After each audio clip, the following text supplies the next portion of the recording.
Welcome to Viji's cooking. Today நம்ம பார்க்க போறது என்ன அப்படின்னா ரொம்ப டேஸ்டான குற்றாலம் ஸ்டைல் மீன் குழம்பு எப்படி பண்ணலாம்னு பார்க்கலாம் வாங்க. அதுக்கு ஃபர்ஸ்ட் லெமன் சைஸ் புளி எடுத்து நல்லா கரைச்சி வச்சுக்கோங்க. அதோட குழம்பு மிளகாய் தூள் எடுத்துக்கோங்க. இந்த மிளகாய் தூளை வந்து ஃபர்ஸ்ட் நல்லா ட்ரை ரோஸ்ட் பண்ணி எடுத்துக்கோங்க. எடுத்துட்டு அந்த பொடியை சேர்த்துக்கோங்க. இதோட மஞ்சள் தூள் சேர்த்துக்கோங்க. அரை முடி தேங்காய், 5 சின்ன வெங்காயம் இதை வச்சு நைஸா பேஸ்டா அடிச்சு எடுத்து வச்சிருக்கேன். இதையும் இதோட சேர்த்துக்கோங்க.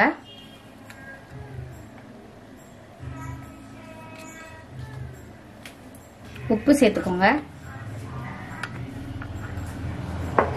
சேர்த்துட்டு இதை நல்லா கரைச்சி வச்சுக்கோங்க.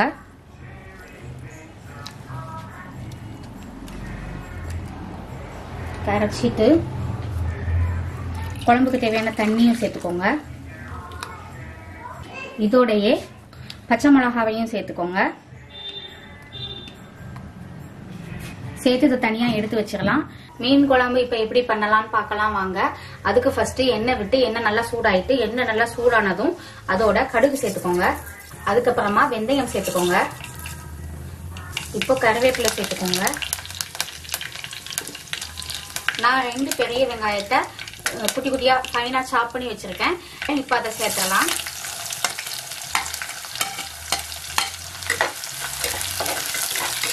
உங்களுக்கு பிடிச்சா நீங்க சின்ன வெங்காயம் சேர்த்துக்கோங்க.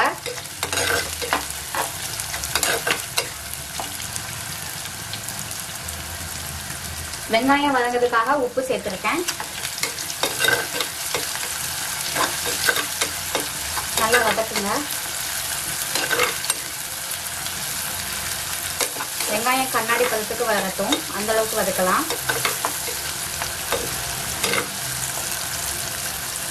வெங்காயம் வதங்கிட்டு இப்ப அதோட கட் பண்ணி வச்சிருக்க தக்காளி பழம் சேர்த்துக்கோங்க. நான் 2 தக்காளி பழம் சேர்த்திருக்கேன். தக்காளி பழம் நல்லா வேகட்டும்.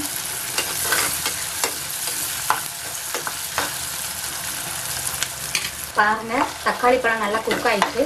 இப்ப அதோட கட் பண்ணி வச்சிருக்க மாங்காய் துண்டுகளை சேர்த்துக்கலாம். சேர்த்து வதக்கி விட்டுக்கோங்க. இப்ப கரைச்சி வச்சிருக்க மசாலாவையும் சேர்த்துடலாம். அதோட உப்பு செக் பண்ணிக்கோங்க. இப்ப அதோடயே மீனையும் சேர்த்துடலாம். நான் கெண்டை மீன் சேர்த்திருக்கேன்.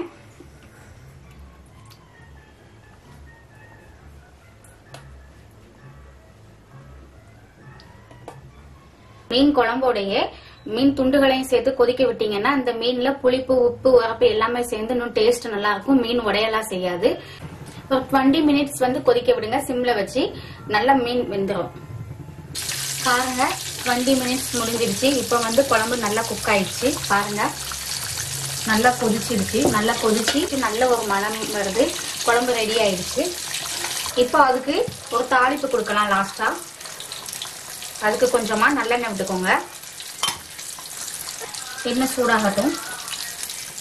அதோட கட் பண்ணி வச்சிருக்க வெங்காயம் சேர்த்துக்கோங்க. வெங்காயம் நல்லா ஃப்ரை ஆகட்டும். இப்போ அதோட கொஞ்சமா கருவேப்பிலை சேர்த்துக்கோங்க. ஃப்ரெஷ் கருவேப்பிலை சேர்த்துக்கோங்க.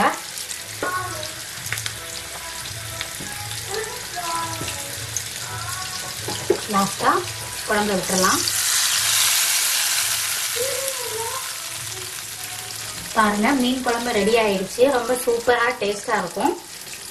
மீன் உடைஞ்சிருக்கா என்னன்னு பாருங்க. பாருங்க, போட்ட மாங்காய் குழையாம நல்லா வெந்துடுச்சு.